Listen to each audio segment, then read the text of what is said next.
Então, hoje a aula vai ser muito diferente. A ideia da aula de hoje vai ser quase que quase não, mas vai ser um talk show. Ou seja, estarei intermediando algumas perguntas para os nossos ilustres convidados, que vão se apresentar já já, tá? E dentro dessas perguntas, a ideia é que a gente explore um pouco mais sobre cases de sucesso, cases de fracasso, porque, né, nem tudo dá certo, né? E vai ser bem legal, né? A ideia é trazer uma discussão bem bacana sobre dados, né? E vocês entenderem que, assim, tudo é dado, tudo é com base em dados, né? Isso é fascinante, tá? Isso vai ser uma coisa bem bacana e, por favor, façam perguntas. Vocês têm total liberdade de abrir o microfone e fazer uma pergunta específica com base no tema que a gente está falando, tá? Fiquem à vontade para perguntar, ok? Para quem está na primeira aula, bom, eu sou Eric Granciero, sou Head de Analytics da UIV, né? Tenho mais de 15 anos aí de experiência no mercado, em engenharia de dados, né? E atualmente estamos desenvolvendo uma grande área aí de Analytics. Márcio, nosso diretor de operações da UIV, né? Meu diretor também, ele não conseguiu chegar ainda, tem, né? Hoje ele está atrasado, né? Mas, enfim, tem um QR Code. Esse QR Code é para vocês escanearem, e com esse, assim que vocês escanear, vão preencher um formulário para confirmar o interesse, reservar um horário, para que a gente possa fazer uma mentoria sobre dados. É uma coisa mais exclusiva ali, né? Porque quando a gente fala do treinamento, é bem genérico, né? Bem amplo. E não tem uma coisa mais legal quando você fala focado no seu negócio. Isso, sem dúvida, é um conteúdo muito mais a fundo, né? E isso é bem legal, pessoal. Fechou? Então, vamos para a aula. Bom, vou pedir para meus convidados especiais se apresentarem. Vou começar pela Camila. Camila, por favor, gostaria que você se apresentasse. Boa noite, pessoal, tudo bem? Bom, primeiramente eu gostaria de agradecer aqui o convite, né, do Márcio, Eric aí, por estarem dando prosseguimento aqui numa iniciativa super legal. E agradecer a oportunidade de estar aqui e falar com todos vocês, tá? Bom, quem é a Camila, né? Eu sou a Camila, agora eu costumo falar que agora eu sou a mãe do Henrique, né? Porque todo mundo me conhece. Recentemente eu tive um filho, ele tem 1 ano e 3 meses, então não sou mais a Camila, eu sou a mãe do Henrique. Estudo, sempre gostei da área de exatas, né? Sou formada em matemática pela Unesp de Bauru, fiz mestrado em engenharia elétrica ali focada ali em matemática aplicada a, né, a parte ali de elétrica.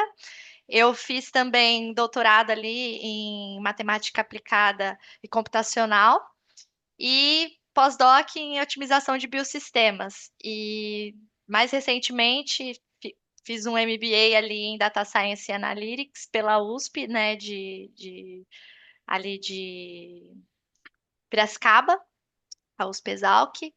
E recentemente, tem acho que uns seis anos que eu venho trabalhando aí.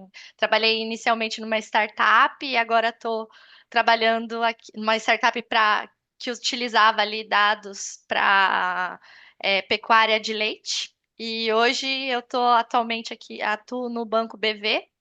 E ali a gente tem diversos produtos, né? Então tenho um pouquinho de experiência em algumas coisas bem diferentes aqui, né? Desde otimização até a parte de data e analytics mesmo, que é mais o que eu venho desenvolvendo aqui ao longo dos anos, né?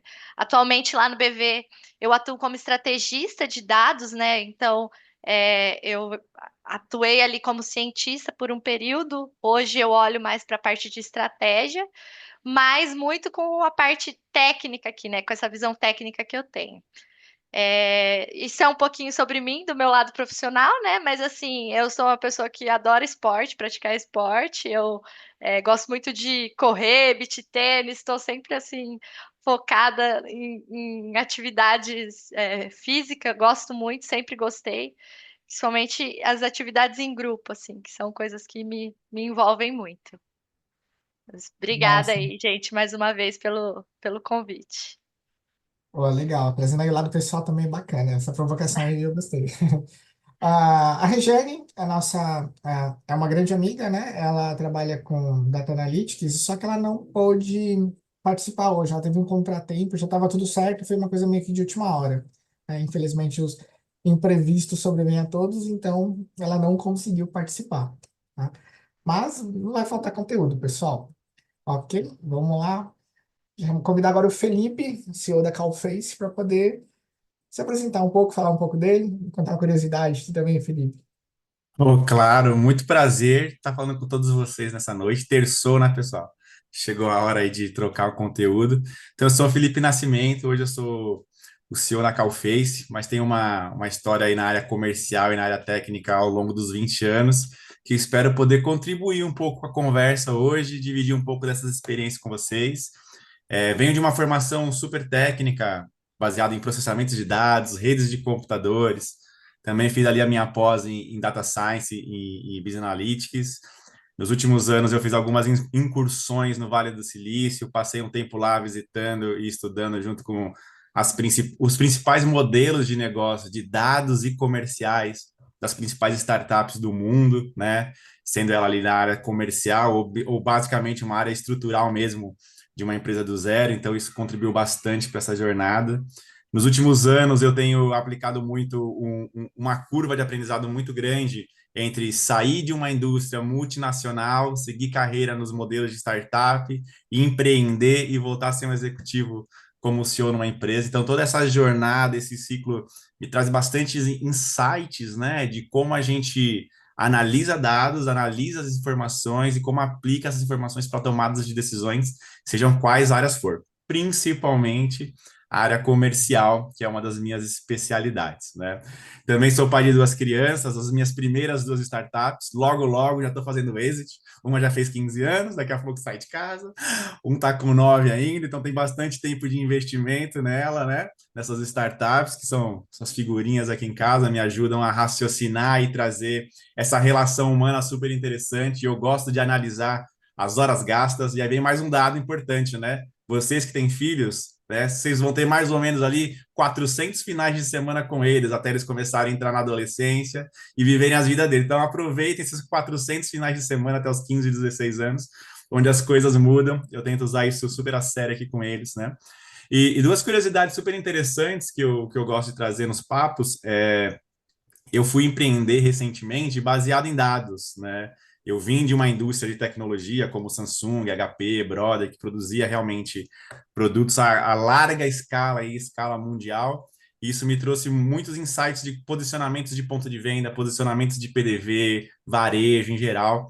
E aí eu consegui estruturar uma ideia comercial muito interessante, onde como a indústria tem dificuldade em atingir pontos de vendas mais dificultosos no Brasil, né? Onde fora dos grandes centros, e a gente criou aqui, eu e alguns sócios, uma comunidade de vendedores que acessavam polos menos estratégicos e mais separados através de dados, baseado ali em cidades, por regiões, por pontos de venda, por pessoas consumidoras, para levar esse produto lá na ponta. Isso foi muito legal, uma experiência bem impactante que eu posso compartilhar com vocês.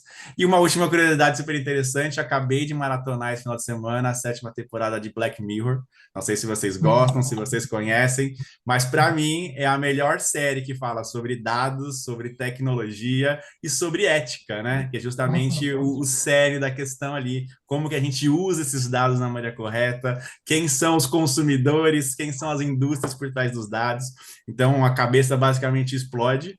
E hoje a gente vive muito do que foi a primeira, segunda, terceira temporada de Black Mirror, né? Na nossa realidade. Então fica um pouquinho disso aí. E obrigado pelo espaço e fico aqui disponível para a gente compartilhar com vocês. Nossa, legal. Obrigadão, Felipe. Ó, já tô mandando WhatsApp aqui para Netflix, tá? Avisando que você falou que era combinado. Então, É bom saber que não é só eu que assisto esse negócio. boa, boa. Não, não, top demais. Agora despertou a curiosidade de assistir, né? Assistam. E temos uma amiga assim do coração, Juliana. Ju, queria que você se apresentasse um pouco agora, falasse um pouco sobre sua experiência, sua vida e curiosidade, que ia ser bem legal. Boa, obrigada, Eric.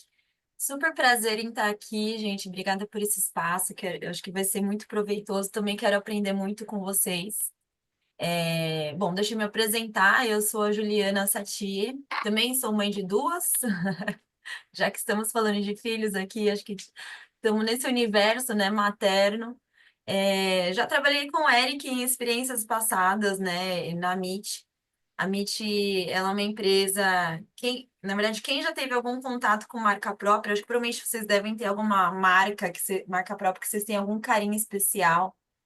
E a minha empresa, a Meet, ela faz isso, ela conecta indústrias e varejo no desenvolvimento de marcas fortes, né? Então, nessa oportunidade que eu já trabalhei com o Eric, esse era o meu papel. Quiquei em várias áreas lá. Hoje eu sou responsável por escala e transformação de negócios da Meet. E é muito bacana porque a gente tem esse propósito de trazer soluções escaláveis, né, gerando eficiência operacional, e transformacional na organização. Então, querendo ou não, a gente está muito aí, muito próximo, né, ao time de dados, dentro da nossa diretoria de escala e inteligência artificial, né? Então, para criar todas essas soluções, a gente está.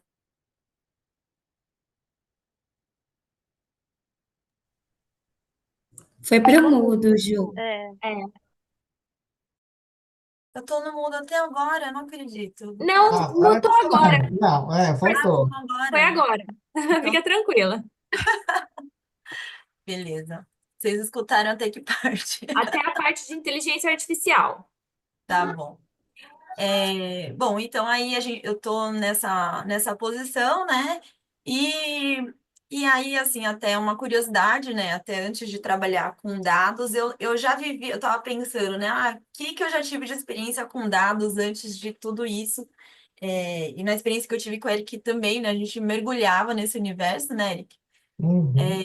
E aí, acho que no passado, assim, acho que minha experiência foi competição. Não sei se vocês já tiveram essa oportunidade de se preparar para alguma competição. Durante anos, né, eu competia natação e a obsessão era conseguir tirar milésimos de prova. Eu competia 100 borboleta, 200 medley. E aí a gente, para cada treino, cada dado era medido, né? Então a gente tinha, eu rodava em torno de 200 quilômetros nadados em um mês, então era entre 6 e 10 quilômetros por dia. A intensidade do treino, e o tempo de recuperação variava conforme o ciclo menstrual. Então, tinha muitos dados ali para serem mapeados e serem ajustados, né? Uma alimentação controlada para reposição de carboidrato e também de proteína. Tem até uma questão de índice de gordura, lactato também, medição no sangue de lactato para ver se chegou, no VO2 máximo. Então, tinha vários, inclusive até gravações, né, da gente na piscina, e a gente tinha que ver de novo e assistir para refinar a técnica, e era muito engraçado. Na verdade, esse era o sabor, na verdade, de nadar, que era identificar o que estava aí, né, dentro desses dados, o que tinha possibilidade de ajustes para ser feitos e para a gente corrigir milésimos de uma prova, né? Então era isso no esporte de alta performance que fazia e diferenciava a gente entre o pódio e a derrota, né? Então, Uhum. assim, acho que quando a gente pensa também no número de negócios, né, e no universo da marca própria, que é isso que eu atuo, né, muito forte, é isso que também são esses insights que a gente tem a partir de dados que faz com que um produto ele seja capaz de vender 100 mil reais ou 1 milhão de reais, né? Então é uma oportunidade que a gente tem, de alavancar tudo isso, né? E quando a gente também é, vê nosso time interno também de dados, a gente vê eles como um parceiro estratégico muito grande, né? Porque assim como a gente tinha no meu treino, a gente tinha a pessoa que fazia a gravação, a pessoa que ia lá, garantia que a piscina estivesse na temperatura certa, né? Na medição certa. E acho que esse é o poder também, né? Que a gente vê muito na área do time de dados, né? Que a gente consegue cruzar informações e toda essa performance de negócios. Acho que depende muito dessa qualidade do dado que a gente tem. E com certeza vocês contribuem muito para o negócio, né? Então é isso. Muito obrigada. Vamos com tudo aí. Acho que vai ser muito legal. Valeu, Ju. Cara, é muito legal ver que dados está envolvido na vida pessoal, né?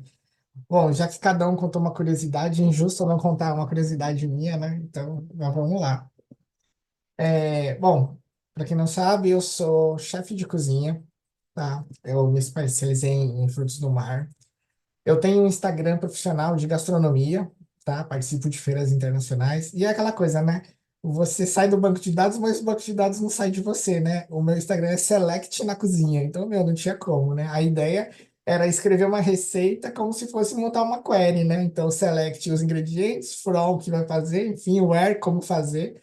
É bem legal, é trazer os dados de gastronomia para quem quer se aventurar aí na cozinha, né? Depois acessem lá, é bem legal.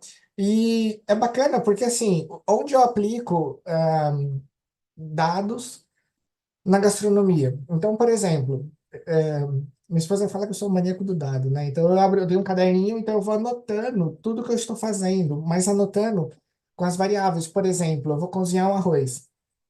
Hoje, se eu perguntar para cada um de vocês como é que faz um arroz, cada um vai ter uma receita. Mas como que eu faço? Eu faço o seguinte: eu peso o arroz, eu coloco a litragem de água certa, tiro a temperatura, vejo a temperatura que eu estou fritando o alho, quanto tempo eu estou fritando, peso o arroz, né? Peso o sal, né? Todo o tempero. Então, o que acontece com essas variáveis, né? Eu tento, o máximo é chegar no mesmo sabor sempre, né? Eu vou dar um exemplo. Por que você volta em um restaurante que você gostou? É óbvio, você volta porque a comida é maravilhosa. Você fala, nossa, meu, tem que voltar lá para provar aquela lasanha. Então, o que acontece? Provavelmente, quem preparou, ele avaliou todas essas variáveis, porque quanto mais dados você tem, a precisão de acertar o arroz e ficar com o mesmo sabor do último é muito grande, né? Então, eu trouxe o arroz, mas, meu, em pratos muito mais complexos. É legal você trabalhar dessa forma. Ah, eu costumo dar uma nota para cada prato que eu faço, porque eu anoto a receita. Então, a próxima vez que for cozinhar, eu tiver com vontade de falar, aquela receita foi nota 10, vou fazer, né? Mas é bem legal. Depois acessem, tem umas receitas bacanas lá. Tá bom? Bom, galera, vamos começar o nosso talk show hoje. Aí vai ser bem diferente. Vou parar de compartilhar a tela. Opa, parando aqui de compartilhar. Deixa eu ver aqui. Um minuto. Vocês estão vendo só a tela, né? Não está compartilhando. Perfeito. Vamos lá. Ah, Aí, você pode colocar o povo aí na tela. Que, bom, a ideia aqui, pessoal, é o seguinte: é fazer as perguntas bem legais aqui, né? Então, eu já queria começar com uma provocação aí. Vai ter algumas perguntas que vai ser direcionado para o time de ciência de dados, no caso, a Camila. Outras perguntas, muito foco em negócios. E tem algumas perguntas que vão ser mistas, né? Então, eu já queria começar com uma provocação numa pergunta aí que serve para os dois lados, que é o seguinte: como vocês abordam a dificuldade de alinhar o uso de dados estruturados com o objetivo de negócio? Entendeu? Então, como vocês vão lidar com essa situação, né? Como vocês abordam essa dificuldade de estar alinhando esses dados com os objetivos do negócio?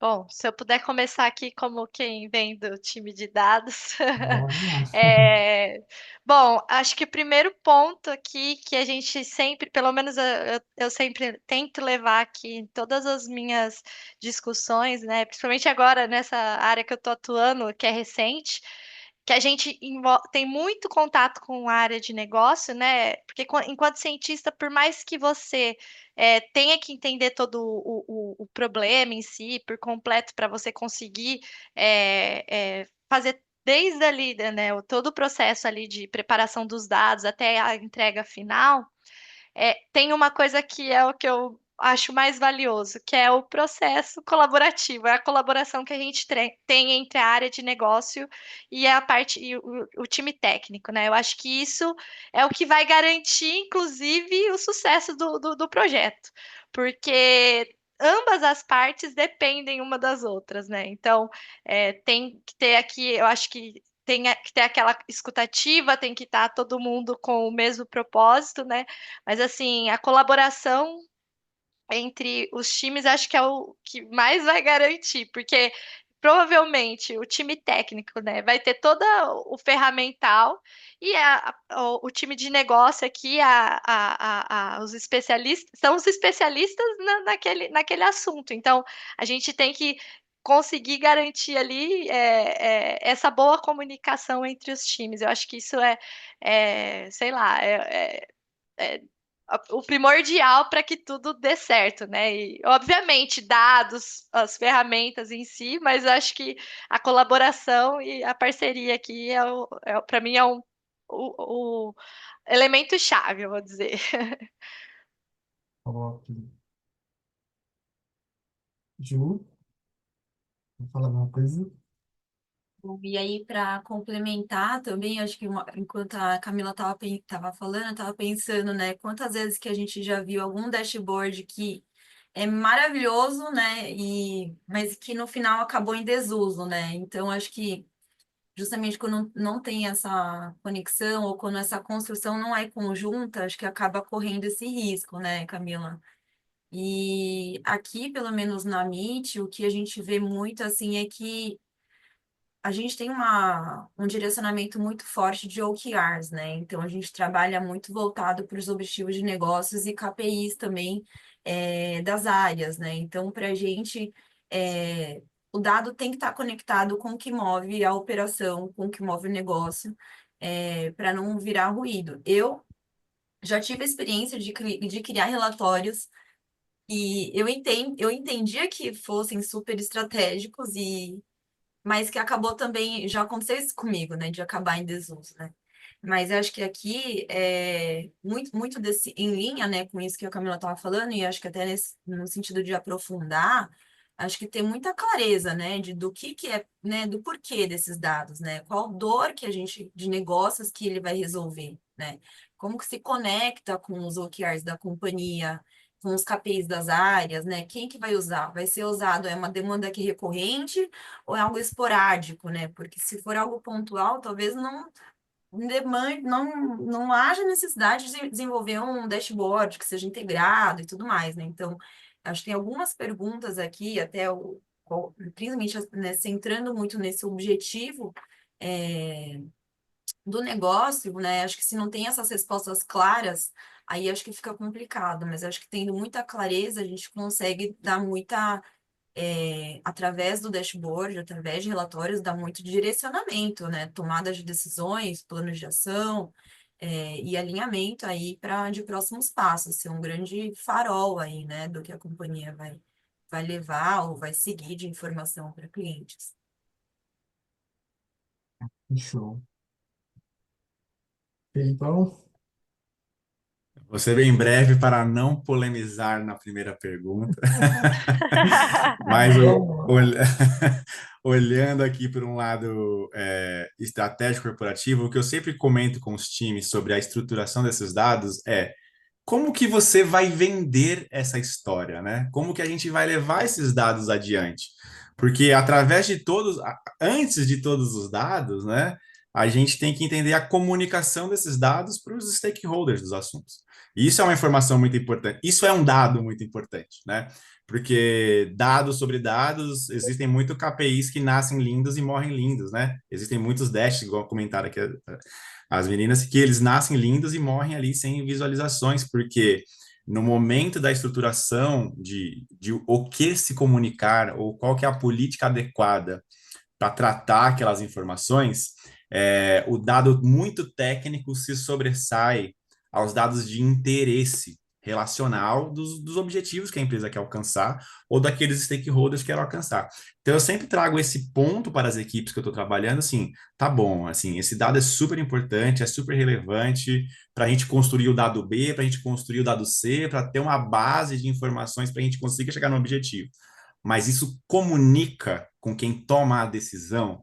E muitas vezes, assim, eu acho que talvez, não sei se é não quero polemizar, mas não sei se é o principal ponto, né, de muitas vezes bons e ótimos projetos não vão adiante, porque toda essa estruturação de dados ela não foi comprometida a se comunicar antes de expor a informação. Muitos Dash expõem as informações.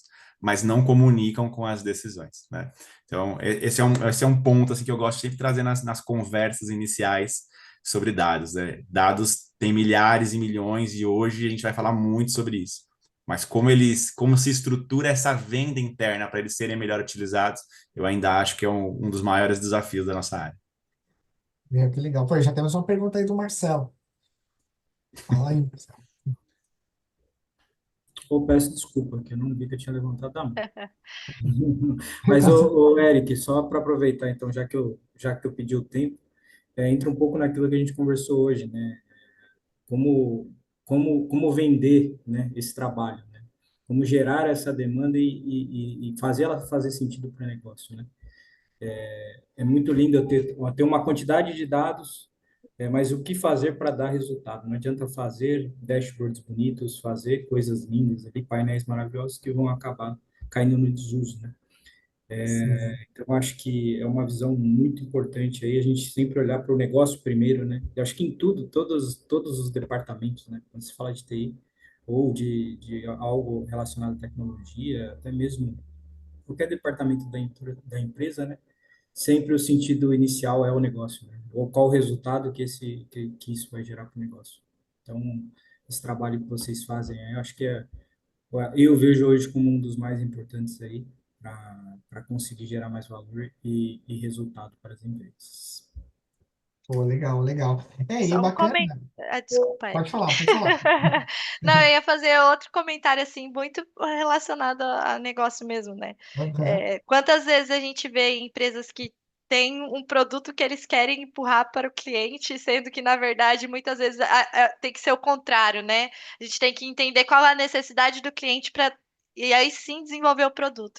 Aqui o nosso papel é exatamente esse: entender a necessidade para entregar o que é preciso, né? E o Felipe acho que foi muito preciso no que ele disse, né? Que eu acho que é onde está o maior desafio, porque nem sempre a forma técnica como a gente está acostumado aqui no dia a dia é a forma que vai agradar quem vai estar o nosso cliente ali. Então é como que a gente faz essa leitura também para poder traduzir, ser o tradutor aqui desse, sei lá, ser o copilot do Ah, momento. é Acho que usando verdade. aqui o GenAI aqui até para o pessoal vislumbrar aqui qual que é o papel.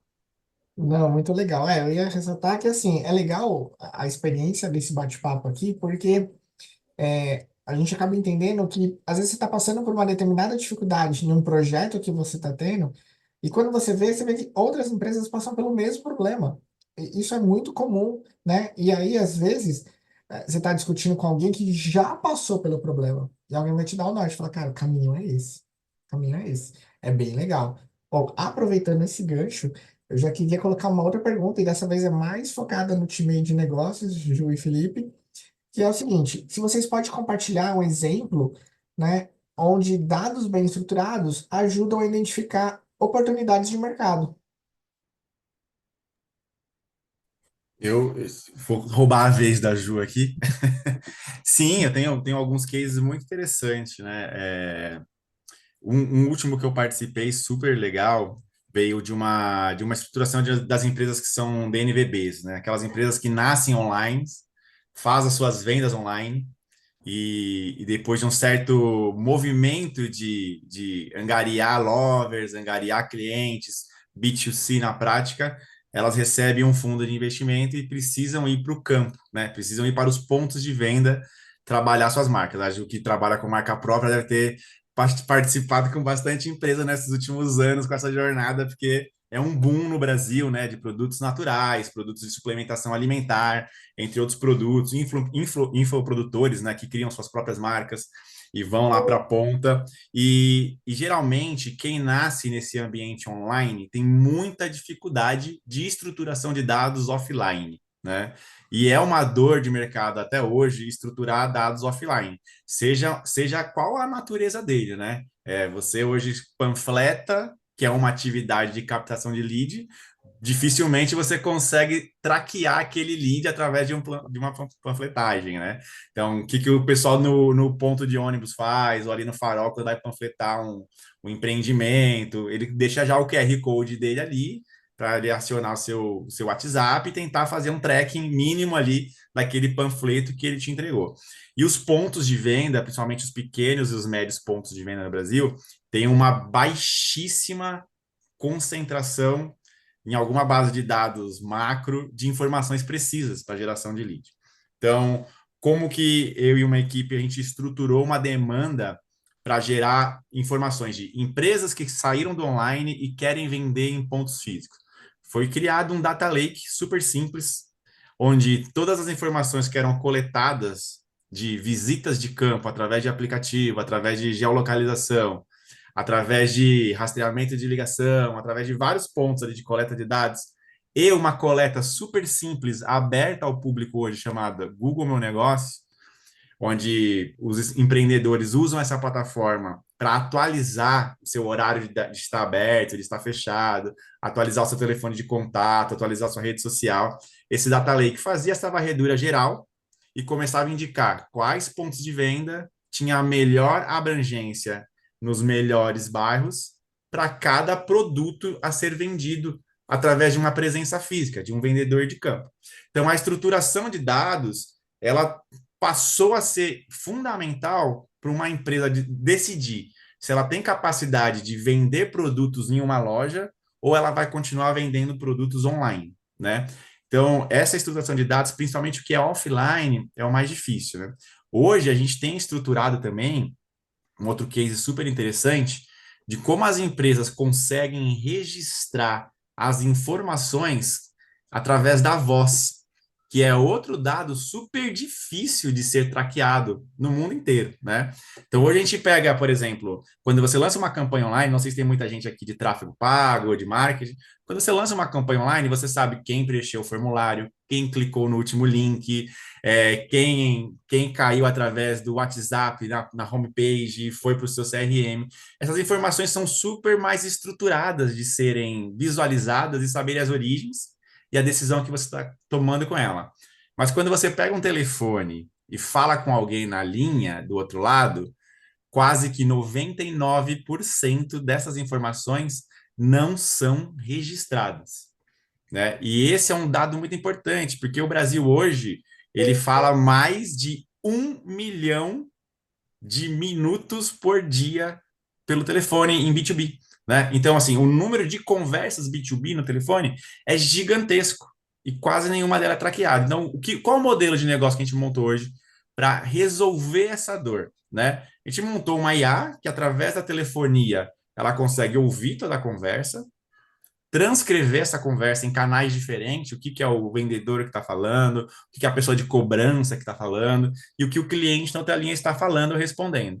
Essa transcrição, ela traz para quem precisa analisar esses dados, uma análise de sentimentos, palavras-chave melhor adquiridas, palavras-chave melhor empregada, circuito do script se foi cumprido, e o melhor de tudo, essas informações, elas são registradas em um CRM.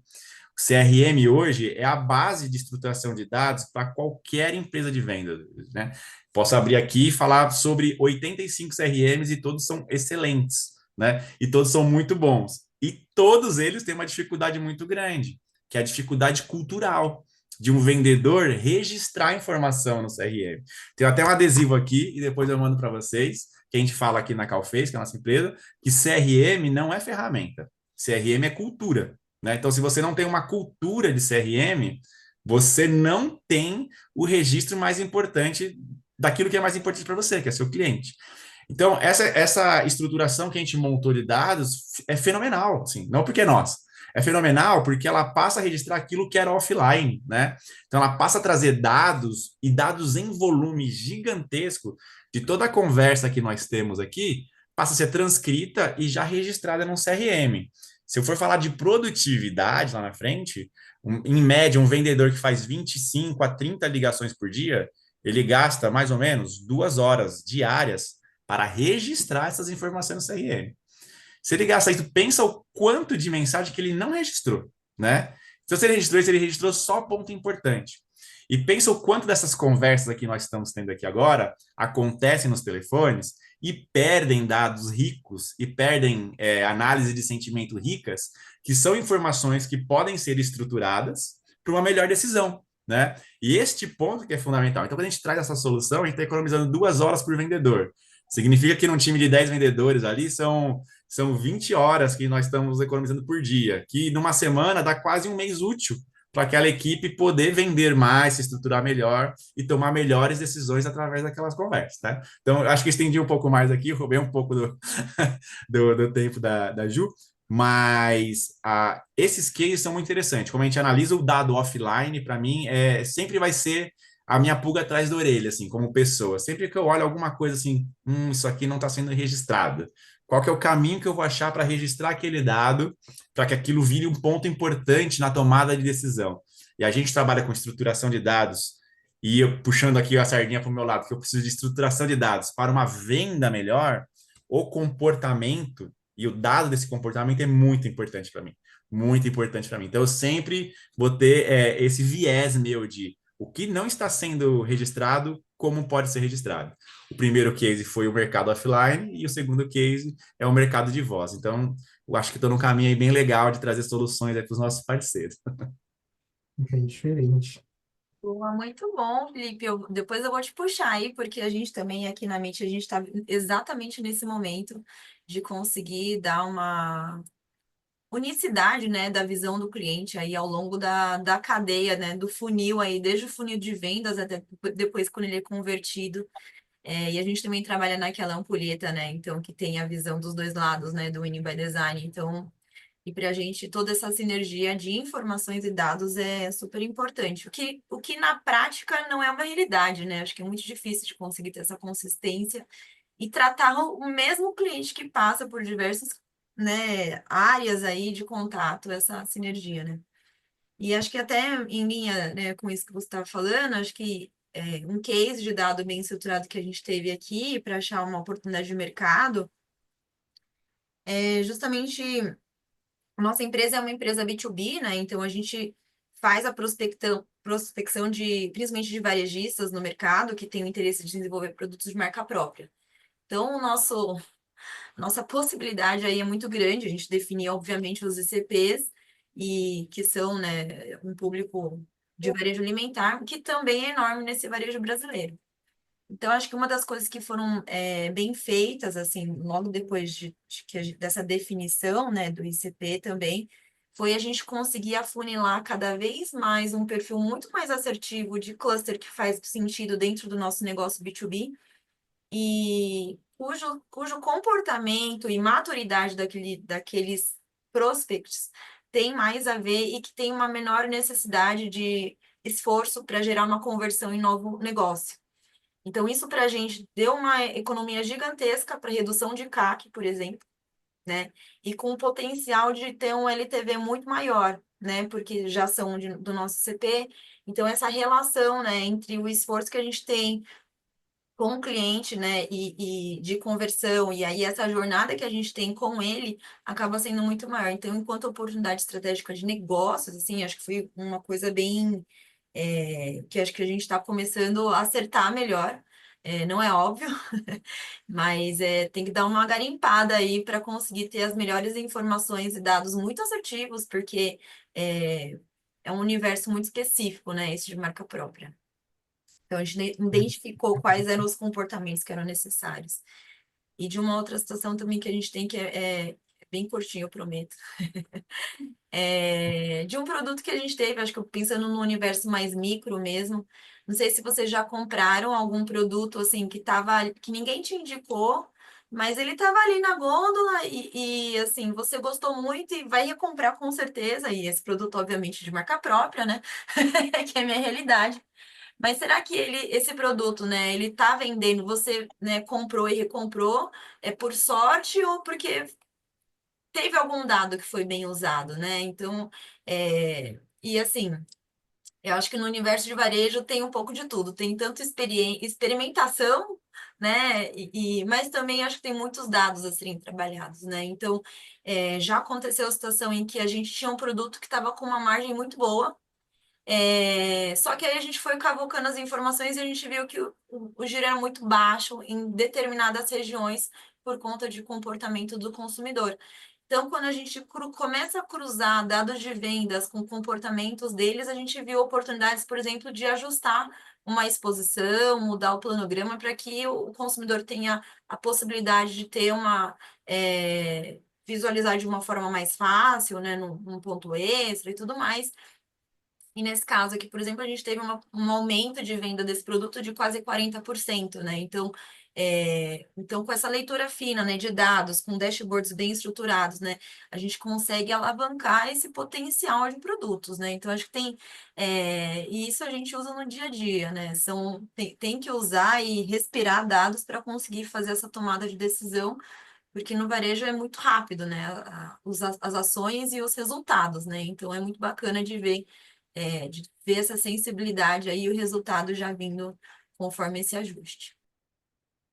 Cara, muito legal. Isso é outro mundo, né? E aproveitando esse gancho, eu queria fazer uma pergunta para Camila, que é, Camila, em que momento que o cientista de dados deve se envolver na definição de estrutura de dados? Porque, assim, a gente vê que tem muito potencial no mercado, em muito dado, só que esses dados precisam ser trabalhados, né? Vamos ver. Então, você pode falar um pouco sobre em que momento envolver a cientista de dados? Para não chegar lá na frente e falar, pô, vocês não me falaram nada e agora não tem como eu fazer.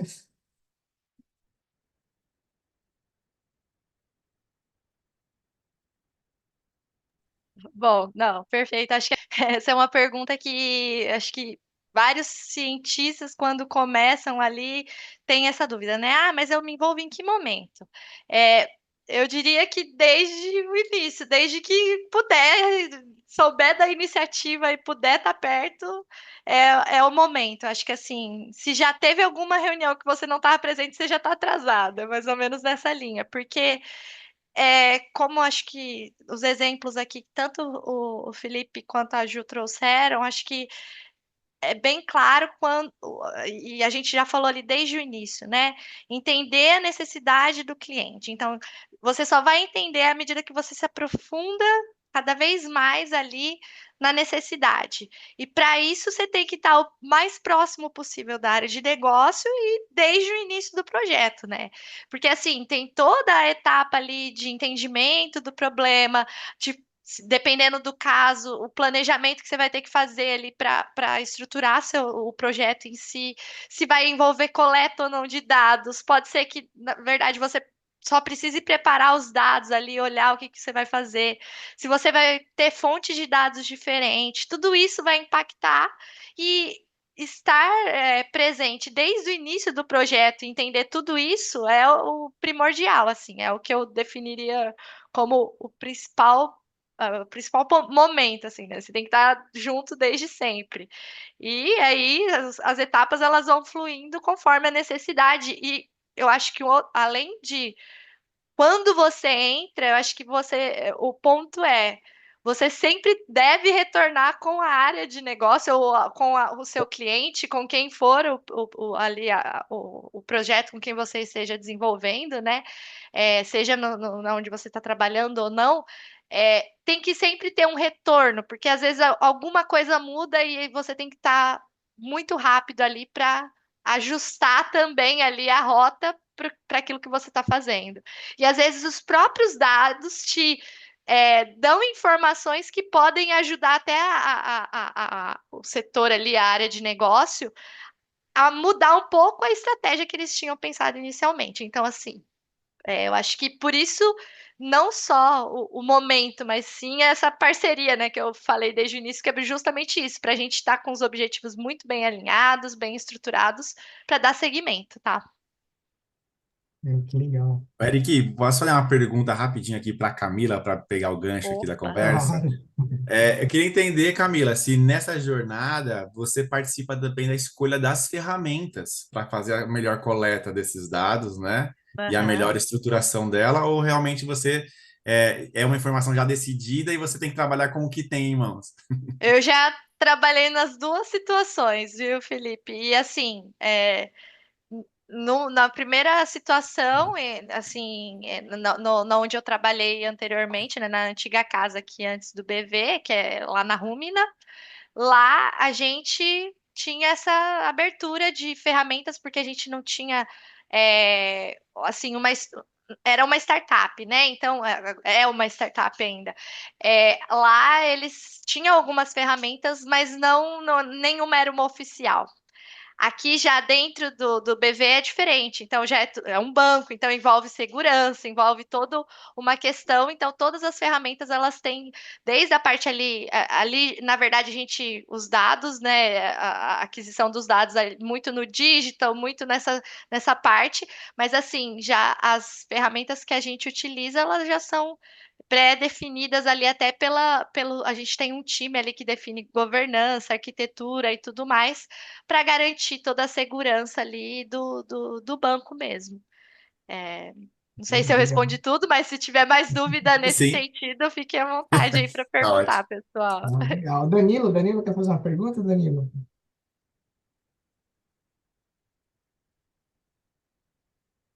Baixa a mão. Acho que levantou por engano. Ó, se precisar, só levantar a mão aí e a gente chama. Tranquilo. Bom, e aí Mas no... assim, eu tenho uma preferida, viu? Assim, embora ali no banco a gente tenha tipo as ferramentas já definidas, a gente pode escolher tipo, a linguagem, pelo menos. Então, assim, tem gente que prefere programar ali, escolher mais ou menos também, né? Você tem mais facilidade com SQL, você segue no caminho de fazer as consultas ali via SQL. Quem gosta mais do Python ali, PySpark e tal, vai mais por aquele caminho. Mas assim, no geral, as ferramentas são pré-definidas. Mas eu prefiro quando isso é aberto, né? Porque aí você, céu é o limite. Claro. Não, total. Eu tava guardando uma pergunta por último, mas essa pergunta cabe direitinho agora. São duas perguntas, na verdade, mas vamos lá. Vou começar pela primeira para vocês três, que é: quais habilidades são essenciais para profissionais que lidam com dados no futuro? Ou seja, qual é o caminho daqui para o futuro, né? Vamos falar com o pessoal que está começando aí dados, está na camada exploratória ali ainda, não sabe o que vai fazer. Quais são as habilidades necessárias aí para o futuro? Cortando a fila mais uma vez, eu acho que a principal do momento agora é saber perguntar para o prompt, né? É a principal habilidade Exatamente. agora, né? Saber falar, né? É mais ou menos isso, Saber né, Felipe? É falar, o que a gente boa. costuma aqui falar. Ter o objetivo muito bem definido. Por isso que essa eu acho que é o principal ponto, porque a Generative AI está aí, você consegue fazer tudo. E a ela faz sozinha. No fim, você só precisa saber fazer a pergunta certa. Falou tudo. Não, E eu legal. acho que não é muito. E assim, a gente fala isso em um tom de brincadeira, mas eu acho que não é muito segredo fugir disso, não. Assim, Não, saber não é não. perguntar bem, né? Objetivando a sua pergunta ali para o resultado, é o que vai fazer você performar melhor e mais rápido. Essa é uma grande realidade, né? Então, as pessoas, os profissionais que estão se preparando agora, se preparem para promptar melhor, porque esse é um caminho de você extrair Uhum. melhor recurso das IAs no momento. Não, legal. Marcelo? Então, só aproveitando o gancho, né? No começo, o prompt ele era para roubar a vaga do desenvolvedor, né? Hoje em dia serve para tudo, né? Na verdade, Hoje não é. mantém a vaga do desenvolvedor, né? É, e ainda mantém, né? Manter a vaga, né? Diminuiu, deixou Ai, mais caramba. complicada a vida do desenvolvedor, mas eu acho que veio para tudo, né? Então, não é só para. Se você sabe perguntar, pergunte qualquer coisa, você vai ter a resposta. Então, só Não, aproveito. isso é Acho que é legal. um negócio que o pessoal às vezes se limita a usar, né? Recursos que, Uhum. cara, não, hoje ele serve para tudo. Isso é top, mas eu queria trazer uma provocação ainda maior, que é o seguinte: quando a gente está falando de cara de dados, os caras de TI, né? É uma coisa, mas vocês de negócio, qual uma dica de ouro para o time de dados se destacar no ponto de vista de negócio? Entendeu? Essa dica de ouro é fundamental, porque eu vejo muitos casos, né? O cara é bom tecnicamente, mas pô, ele não consegue traduzir a informação pro negócio. Vou falar com o cara do comercial, por exemplo, né? Então, uma dica de ouro aí da nossa equipe de gente de gênios, vamos lá. Tem um caminho muito comum quando a gente pede dados para gerar negócios, que é o time de dados vir para a gente com o TAM, né? Com o tamanho do mercado disponível, né? E Uhum. isso é o que, na minha opinião, talvez onde a gente demore mais para performar, e onde fique tudo um pouco mais caro, né? Porque entre a estrutura, quem é mais voltado para o comercial, tem uma estruturinha básica ali que o mercado olha, que é o TAM, o SAM e o SOM, né? Que é o mercado disponível, o mercado endereçável, e o SOM, que é o menorzinho, que é o mercado acessível. Então, quando a gente trabalha um dado baseado numa estrutura de baixo para cima, ao invés de cima para baixo, fica muito melhor estruturado uma estratégia de growth. Quem quer vender, não quer vender para todo mundo primeiro, quer vender para o primeiro e depois para os outros, né? Então, quando a gente encontra ali o mercado acessível antes do mercado endereçável e antes do mercado disponível, é uma estratégia muito mais válida, economiza muito tempo, é positiva a MVPs para quem precisa colocar projetos novos no ar e principalmente traz um CAC mais barato no começo. Então você educa melhor a sua jornada de captação de clientes. Então a minha dica principal para o time de dados é, quando alguém te pedir uma análise de dados de mercado, não vá para o TAM, vá para o som, que você vai estar muito mais perto ali de atender a demanda do comercial. Top. Ju? E complementando, eu tava pensando, enquanto o Eric tava falando, eu tava pensando, acho que assim, primeiro garantir o básico, né? Um básico bem feito, que é o quê? É, acho que dados simples de serem consumidos, porque às vezes não chegar em 3 cliques e não em 50 filtros. Acho que é essa simplicidade, né, de conseguir, senão a galera não entende, então acaba também não usando. Acho que ter esse acesso também, para não ter que ficar dependendo de alguém sempre ficar mandando para obter a informação. É a consistência e a confiança no número, né, para que a pessoa que está olhando do outro lado não tenha que ficar sempre conferindo. Tem a parte da consistência entre relatórios para não virar uma discussão, puta, mas naquele relatório, naquele PowerPoint, enfim, tá um número, depois outro tá outro, e aí perde credibilidade. Então, acho que esse é o básico bem feito, e já sai ganhando muito. E aí, acho que outro ponto também é que, assim, se a gente for contratar, né, uma pessoa né, que a gente, um potencial, um high potential, né, você quer um cara que ele é o ninja que o Bill do Python, você quer um cara que manja de negócios, né? Eu acho que hoje, no universo que a gente está hoje, ou que manja de AI, assim, a gente está num contexto que é importante ter os dois, né? Às vezes, e essa capacidade, quando eu vejo no nosso time aqui de dados, o nosso gerente de dados hoje, ele saiu, na verdade, do time de negócios. Então, é muito bacana de ter uma pessoa que manja muito tecnicamente, mas, assim, sabe exatamente da dor que a gente precisa, né? Então, ele consegue conectar as necessidades de negócio com, as soluções que ele tem. E aí, assim, do nosso lado aqui, a gente ele acaba tendo total liberdade para decidir qual ferramenta que ele vai selecionar, ou qual IA e como que ele vai traduzir tudo isso. Mas, assim, muito dessa questão da conexão com o objetivo de negócio, e aí, assim, e a dica, né, acho que seria, então, desenvolver essa questão de visão de negócios, mas e também conectar com os objetivos do negócio, né? Então, assim, é, isso que a gente está fazendo ajuda de alguma forma o comercial a bater meta? Vai ajudar como? Vai negociar melhor? Vai reduzir ruptura? Vai gerar mais leads? Vai converter leads em prospects e prospects em clientes, né? Então, acho que dominar esse o quê, por quê, né? E acho que esse alinhamento também de dados com as prioridades de negócios.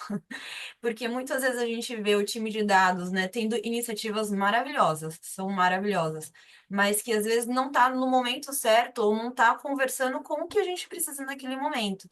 Então, acho que ter o dado certo no contexto, né, no momento, no timing que de fato é necessária aquela informação, aí sim acho que é disruptivo e acaba mudando o rumo da empresa, sabe? Então, acho que essas são as minhas dicas.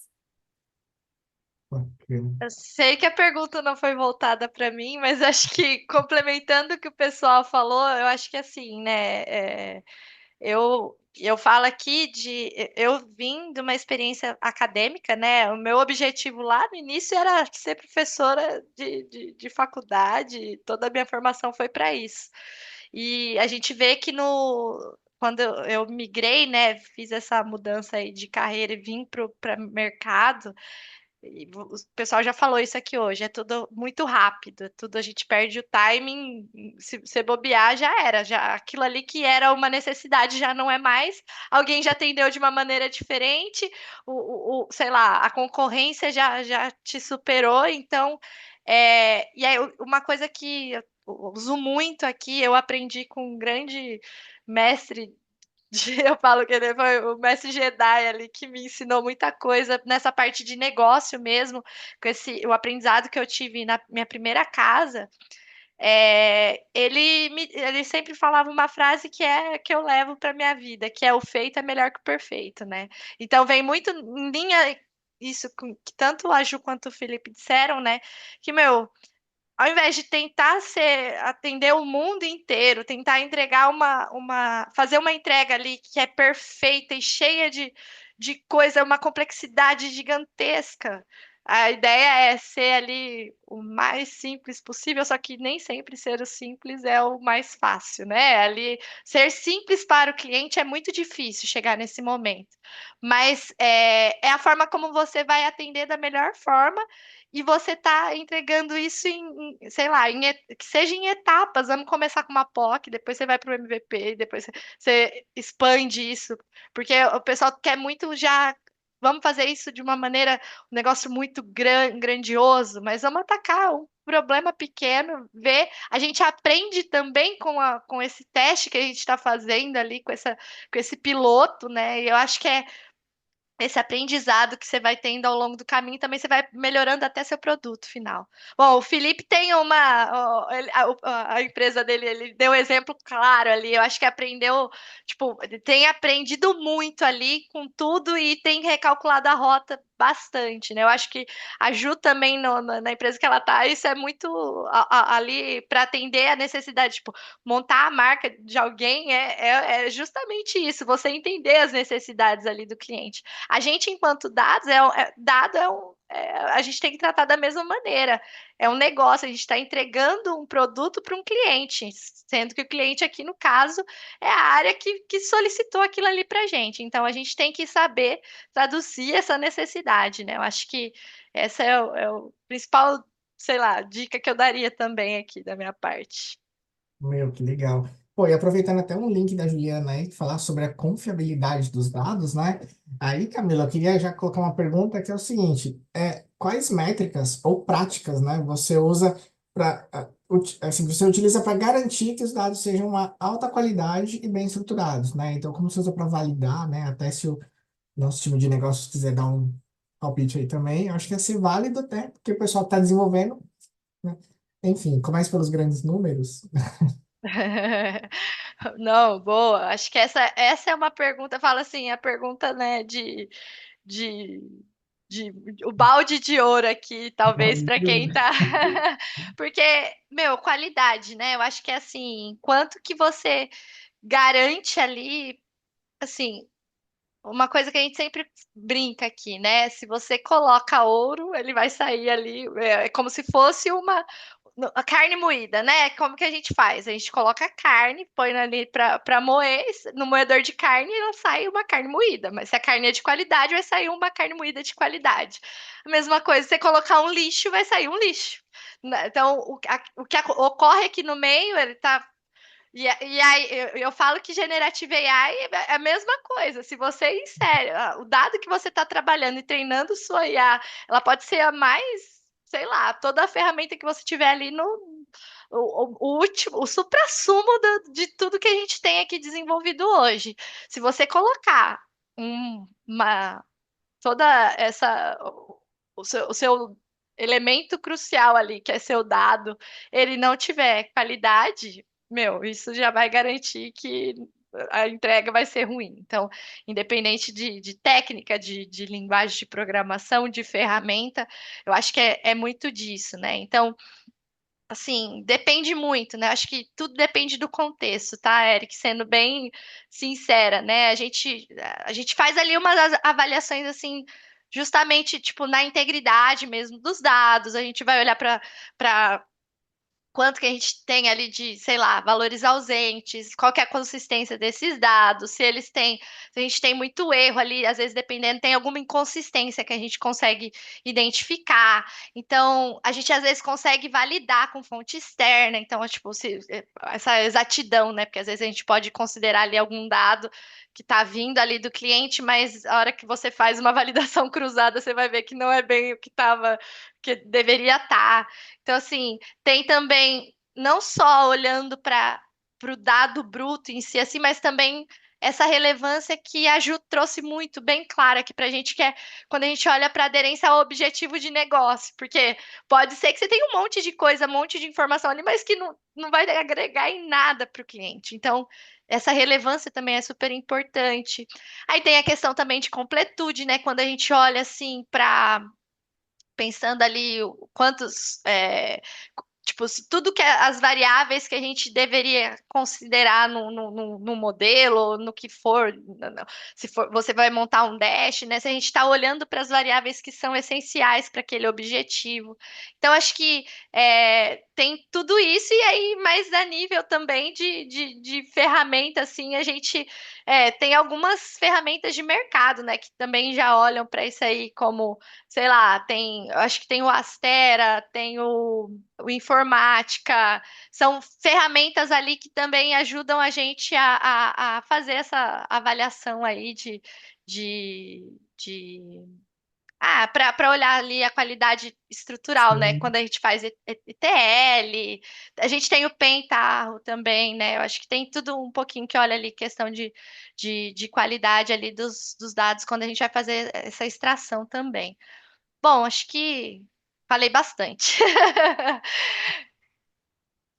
Não, legal. Vocês querem complementar? Tem uma pergunta quente aqui para falar sobre isso, que é o seguinte. Agora mais para o mini negócio, que se vocês já pegaram um caso, né? Se existe um caso de dados mal estruturados que causaram prejuízos financeiros ou operacionais, né? Já que a gente está falando da qualidade do dado, vocês já pegaram um caso desse tipo?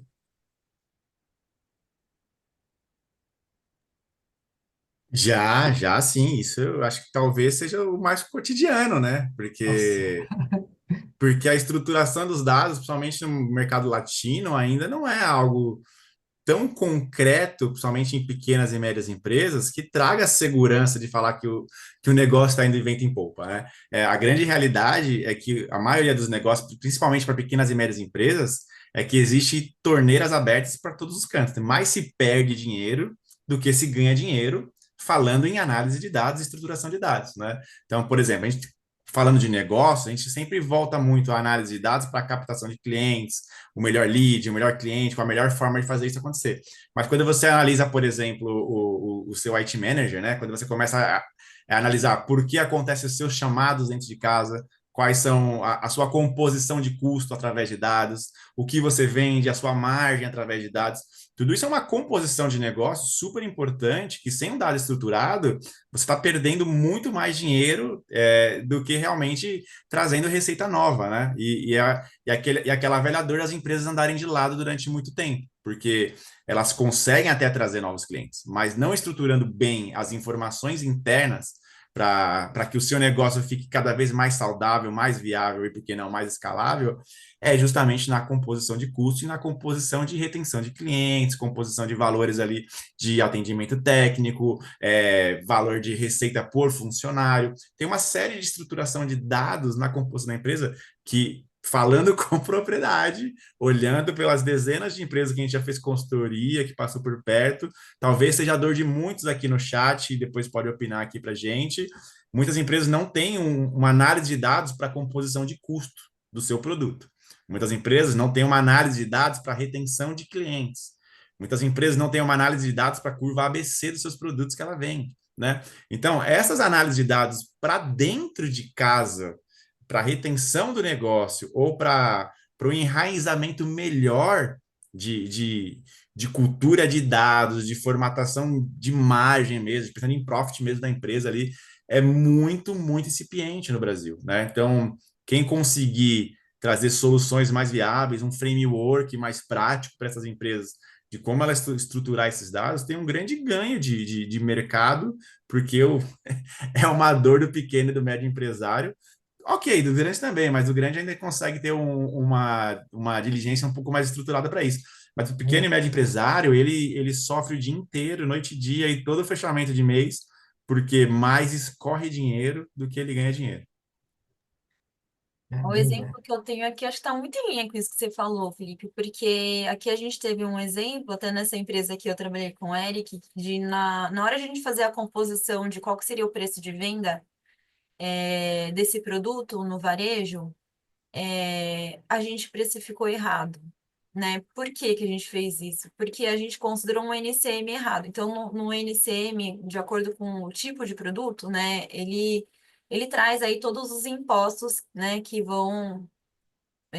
a gente precisa considerar na hora da formação de custo desse produto. E aí, Então, a gente dependendo do estado, muda também, né, Ju? Aí varia para exato, então assim, então é Nossa. complexo, né? Então assim, tem inclusive consultorias, né, de economia tributária e tudo mais, né? Então, no nosso caso, essa consultoria poderia ter atuado, mas a gente acabou tendo esse erro, enfim, aconteceu, a gente não tinha percebido, e a gente foi perceber só depois de 3 meses, né? Então, a gente acabou ficando com esse prejuízo do produto de marca própria, logo na largada, né? E é um problema muito grande, porque para a gente trazer um produto, né, de marca própria, tinha todo o investimento do varejo para ser um super lançamento, né? Então a gente aí estimulando muito forte a experimentação da galera. E a gente acabou ficando no prejuízo, sendo que a proposta da marca própria, a gente estava lá justamente pelo oposto, para gerar incremento de margem, né? E não queimar margem. Então, assim, foi um case bem icônico que até a diretoria falava assim, né? O diretor do nosso cliente falava: olha, tudo bem errar, mas não vamos errar no mesmo erro. Que seja. E a gente se segurou, a gente ficou bem atento para não cair mais nessa cilada aí. Eu não participei desses projetos e também não sou especialista, mas eu gosto sempre de citá-los, né? Também não sou nenhum especialista tributário. Mas tem dois cases no Brasil muito conhecidos, né? Que é o do sonho de valsa, né? Que deixou de ser um bombom e passou a ser um biscoito wafer, por questões tributárias e análise de mercado, onde a tributação para um biscoito é muito mais barato do que a tributação de um chocolate, né? E outro case muito mais famoso também é das casquinhas do McDonald's, não sei se todos conhecem hoje, né? Mas o McDonald's não vende mais sorvete, né? Vende sobremesa, né? E essa tributação de sobremesa versus sorvete deu um ganho quase de 16% na tributação para o McDonald's no Brasil. Então, assim, são análises de dados tributárias, mais uma vez eu afirmo aqui, não sou especialista, pessoal. Mas essa análise tributária traz muita margem para a empresa, dependendo especificamente do produto. Tem outros cases, né, como o Crocs está querendo deixar de ser um calçado para virar uma sandália. Tem outros cases que as análises tributárias entram nessas jogadas de reposicionamento de NCM de produto, né, para ter uma tributação menor. Então, também é uma análise de dados que traz receita para as empresas. Basicamente é usar o sistema contra o sistema. Exato. É legal. Agora, eu queria trazer uma provocação para vocês três, e aquela pergunta que eu vou fazer é desligar a câmera e sair correndo. Nós falamos sobre, né, qual a dica do pessoal de TI, né, mas agora o pessoal que está começando aí de TI vai entender, né, que às vezes você precisa desenvolver um relatório muito rápido, não dá tempo de validar, é uma correria, ou você entregou e já tem outro na fila, então às vezes você acaba perdendo esse time de entrega e acaba. Não é que você fez um trabalho mal feito porque você não tem capacidade, você tem capacidade, mas entregou um trabalho mal feito, né? Porque você não teve o tempo ali, enfim. Então, uma pergunta provocante vocês acham que o time de negócio compreendem bem a complexidade técnica de estruturar dados? Em que ponto que vocês acham que está essa maturidade? Queria trazer exatamente assim que vocês falassem, porque esse é um ponto bem provocante. Esse é o contrário, né? Olha, se eu for falar, eu vou dar o pior exemplo possível, mas acho que todo mundo vai entender, Meu né? Deus. Numa corrida de Fórmula 1, o piloto é o personagem principal, porque ele está carregando ali um carro de milhões, com patrocinadores de milhões naquele carro, e quando ele encosta no box, apenas tem que funcionar. o mecânico tem que trocar o pneu na hora certa, colocar o pneu na hora certa, abastecer na hora certa e ele seguir com a jornada dele. Para a área de negócios, a área de negócio entende como uma estruturação de dados como um box de Fórmula 1. Ele tem que estar estruturado e funcional para que na hora que eu precisar buscar aquela informação, ela tenha, né? E eu acho que é uma cultura muito importante de se manter se ela for bem comunicada, se a área de negócio deixar bem claro o que ela precisa como os objetivos dela. O que não pode é virar boa e velha pastelaria, pedir qualquer dado a qualquer momento sobre qualquer assunto. Mas se eu tenho essa estruturação do que eu preciso para chegar nos KPIs, nos OKRs, de entrega, principalmente do que foi combinado previamente para todo mundo, aquele box ali não pode, tem que ser a prova de falhas, né? Ele tem que acontecer na hora certa, na informação certa, da maneira correta. E eu gosto de box que funcionam bem. Adoro aí o time de dados. Tava pensando aqui, vocês já escutaram alguém falando assim para vocês, vocês podem só ajustar isso aqui, é só puxar do sistema, esse indicador aqui, colocar no dash? Nossa. Ia pedir desculpa, porque eu acho que eu já falei isso. O maior erro é o analista falar, sim, eu consigo. Boa. Exatamente. E aí, só que eu acho que assim, a gente teve um case icônico aqui na empresa, porque, assim, certeza que o time de negócios não tem noção da complexidade que é estruturar dados. E uma vez entrou um novo COO que ele deu orientação para todo mundo aprender sobre SQL, time de negócios aprender sobre SQL, acessar diretamente o Data Lake, criar seus próprios Looker Studios. E aí, conclusão, né? Todo mundo entrou em pânico, porque estava todo mundo focado em atender o cliente, o varejista. Nem 10% dos analistas conseguiram fazer um relatório que assim, foram poucos relatórios que foram sustentados, mas os que foram, assim, eles serviram muito como benchmark para o time de dados acabar, né, criando isso. Acho que foi legal, mas com um nível de esforço muito grande, né? Então, e aí quando criaram ops para cada uma das áreas estratégicas da companhia, aí, assim, aumentou o grau de empatia com o time de dados num nível e reduziu, assim, também, acho que os pedidos absurdos de timing, de relatórios totalmente aleatórios. Então, assim, foi bem. Hoje eu posso falar com alívio dessa situação, mas na época eu lembro que eu fiquei bem nervosa de ter que aprender SQL Por para trás, criar meus era essa a relatórios. mensagem que ele queria passar, entendeu? Ela tá vendo como é difícil? Mas acho que a Ju falou um negócio legal, tipo, a empatia, né? Porque no fim das contas vocês se viram no lugar daqueles que são cobrados o tempo todo. Mas é só puxar uma coisa para o relatório. E isso aí é muito natural. Aqui no BV a gente tá fazendo também um processo ali de aculturamento, né? Porque como todos os bancos aqui a gente tem uma avaliação de maturidade de dados, né? E lá uma das etapas é exatamente a formação, né, de competências ali para dados em todas as áreas ali de negócio do banco. Então, muitas pessoas que não tinham esse contato com SQL, estão tendo esse contato, e assim, aumenta, sei lá, não dá nem para mensurar assim o quanto que isso mudou o relacionamento nos pedidos, na hora de apresentarem as necessidades ali para o time de ciência de dados. Mas normalmente o pessoal não tem essa noção de complexidade, mas também uma coisa que eu volto lá para minha frase, acho que do início lá da primeira pergunta, parceria e alinhamento, né? Porque aqui, quando você traz isso. E aí o Eric falou: o pior erro é o analista falar, não, dá certo, pode deixar que eu faço. Aí esse daí foi o maior erro, porque você assumiu a responsabilidade.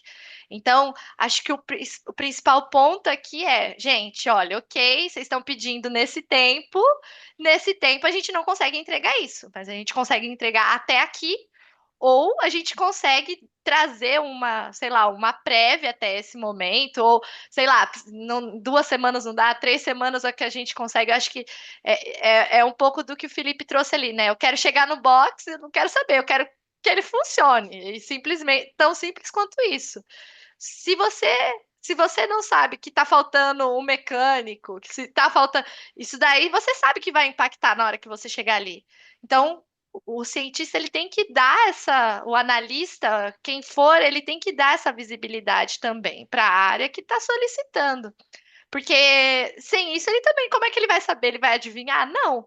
Por isso que é importante esse alinhamento e parceria. Eu acho que é o elemento, os elementos chaves aqui também, na hora do projeto rodar ali, né? Funcionar e ser bom aí para todo mundo, né? Porque senão vira uma experiência ruim para os dois lados e ninguém vai querer continuar. Seguindo a sua frase ali do início, Eric, ninguém vai querer provar comida novamente, né? Não vai querer, vai ficar bem ruim. E Não, você falou verdade. uma coisa muito importante, né? Não é adivinhação, né? Geralmente quem está por fora da estrutura de dados ali espera que você adivinhe de onde vai tirar aquela informação e adivinhe o que ele quer realmente visualizar naquela informação. Né? Eu já passei por situações onde eu tava lá, eu suei para montar o relatório, ficou lindo demais, e aí o diretor olhou e falou assim, tem como você acrescentar essa informação? Aí eu, claro que tem, isso é tranquilo, deixa comigo. Ah, nunca mais eu consegui validar o número. Não dava para fazer de jeito nenhum. Falei, meu, como é que eu vou fazer isso? Né? Enfim, cara, é vários casos, né? Mas aproveitando o que a Camila falou, Camila, quais são os maiores erros cometidos na coleta de dados que afetam o dado, né? Que afetam ali a sua estrutura? O que, do seu ponto de vista, é o maior erro? Né? Porque a gente falou muito aqui, né, dos dois lados, né? Mas você tem esse problema na coleta de dados. E a gente sabe que hoje você gasta muito tempo com modelagem de dados, né? Que até era uma pergunta que eu ia te fazer posteriormente, mas qual é o impacto que traz isso, né? Dos maiores erros cometidos? Pode citar alguns. Ah, então. Essa aí é a parte que a gente mais encontra, né? Coleta. Porque assim, depende muito de que tipo de dado também que a gente vai coletar. Assim, na maioria dos casos é dados ausentes, né? Quando vai a falta deles, né? Eu acho que esse é o principal ponto. É, na minha antiga casa, né, ali na Rúmina, a gente tinha que lidar com dado de que era coletado pelo produtor de leite. Aí imagina, hoje a gente tem muito pequenos produtores no Brasil aqui, né? Então, assim, produtor de leite que tem 12, 13 vaquinhas lá na casa, nos sítios dele, né? E aí que é coisa de família e tudo mais. Só que ele tem o produto e ele tem que coletar aquela informação. E antes, aquilo ali era para ele, ele colocava no caderninho ali, aquilo que era o dado dele, e ele sabe, ele segue aquilo ali, porque os cálculos ali já que o pessoal faz ali, o zootecnista, ele já entende aquela informação.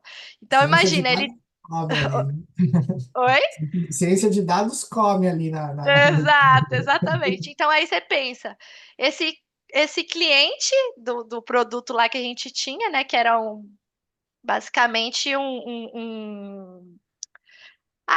fazia uma gestão ali, né, da fazenda, ele tinha que colocar as informações. Aí imagina um produto, quando a gente foi fazer ali, fazer o cálculo ali da volumetria de produção de leite de determinada região, lógico que não ia bater, né? Porque você está considerando pessoas que depende ali de uma pessoa inserir o dado para que aquilo seja um dado validado, e enfim, tem toda essa questão de ausência ali de dados, né? Às vezes, e aí vindo muito quando a gente, esse caso, né, que é o RP lá da Fazenda, que além de tudo tem a interpretação também do usuário para preencher o dado. Tem casos aqui que a gente consegue coletar essas informações, mas principalmente quando o dado é inserido por um usuário, ele, tipo, tem a interpretação. Nem sempre o que a gente está querendo dizer é o que, tipo, o que a pessoa não tem nem todos têm a mesma interpretação ali. E aí podem inserir coisa que não seja naquele campo, enfim. E aí isso pode impactar, e por isso que tem que ser feita aquela verificação ali, né? Então, assim, quando a gente olha para esse tipo de coisa, a gente precisa identificar ali o que pode estar sendo o problema do nosso. Poxa, ali no caso ali, a gente não pode usar o dado tinha um dado ali de volume de produção de leite, que o pessoal não preenchia, mas a gente tinha um dado alternativo que a gente conseguia validar, que aí vinha direto dos laticínios, que aí era uma fonte de dados confiáveis, e aí a gente conseguia utilizar. Então, assim, depende muito do contexto, né? Eu sempre falo que é isso porque se você está falando de clientes dentro de uma empresa, igual leads, para depois virar prospect, e depois virar ali possíveis clientes, né? Os nossos clientes, às vezes num cadastro, né? Um campo ali que para quem vai fazer isso, sei lá, o endereço, alguma coisa nesse sentido, o e-mail, o endereço de e-mail, que é super importante para comunicar alguma coisa, não foi preenchido, aquilo ali vai ser um dado que para você é ouro, mas que não necessariamente vai estar ali no momento, né? Então, assim. E aí tem os casos mais focados mesmo, já de amostragem mesmo, né? Que aí a gente está falando mais de casos ali que a gente tem dados coletados mesmo, numa determinada ali população, seja do que a gente for, né? E aí a gente considerar uma amostragem que não é representativa.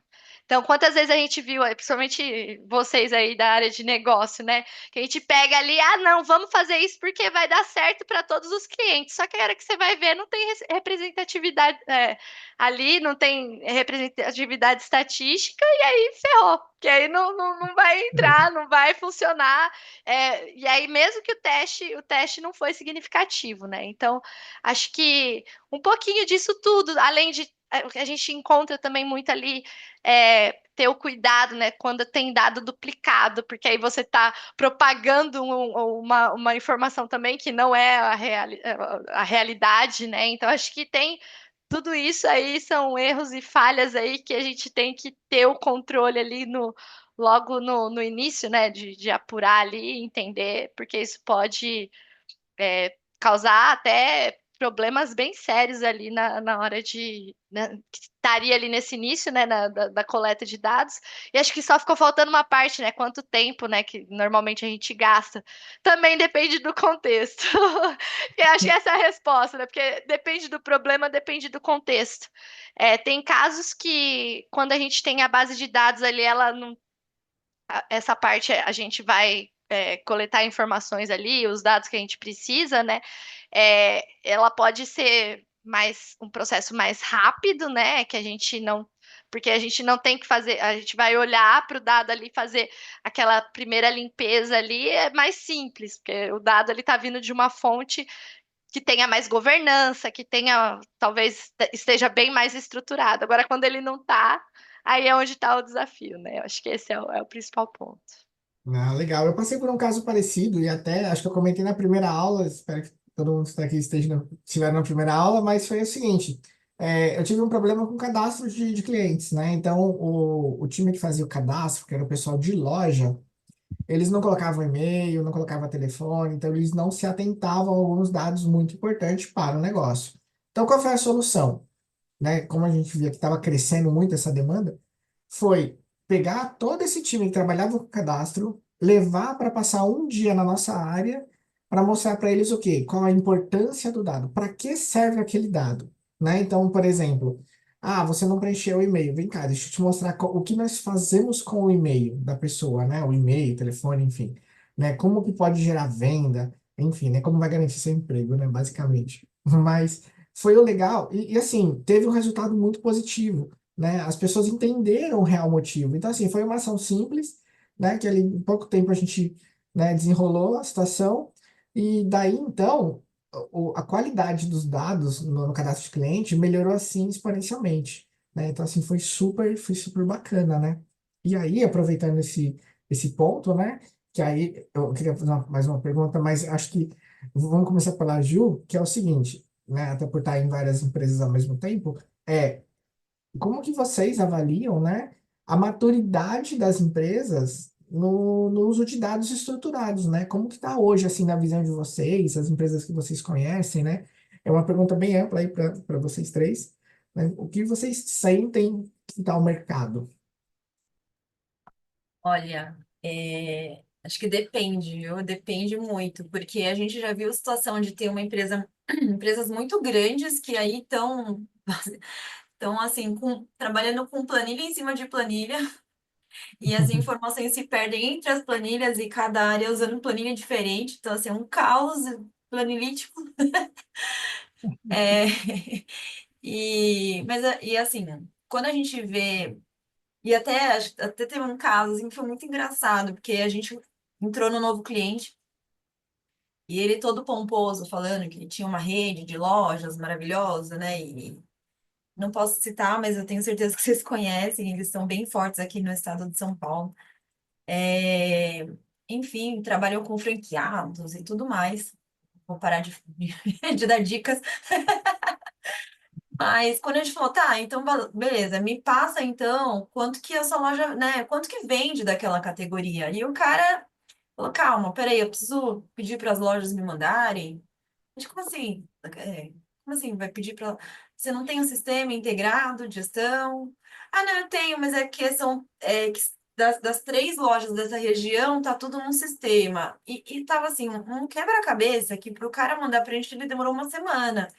A gente não entendia como ele fazia a gestão em cima, sabe, dos dados que ele tem. E aí, assim, cai naquilo que o Felipe falou, né? Dinheiro literalmente jogado fora, porque. E aí, assim, ainda mais num esquema de franqueado, como é que você garante que os franqueados estão dando o melhor, né, todo o potencial que aquela franquia poderia dar? E então a gente ficou um pouco chocado, assim, né? Mas, mas acho que Nossa. tem outros clientes, como acho que um dos, né, no que a gente trabalhou junto, né, Eric, que assim, tem uma área de BI e juntos lá, a gente, né, enquanto time de marca própria, com o time de BI, a gente conseguiu fazer um trabalho muito bacana, que é cruzar o perfil de compra do consumidor por CPF, fazer aquela análise de cohort e ver qual que era o potencial de produtos que a gente poderia ter e qual outro produto que ele tinha uma maior correlação para a gente conseguir fazer campanhas, em qual período, com qual base de clientes, em qual região. Então, a gente conseguiu atuar de uma forma muito assertiva, né? Ah, obrigado, obrigado, Fazendo. obrigado, obrigado. É,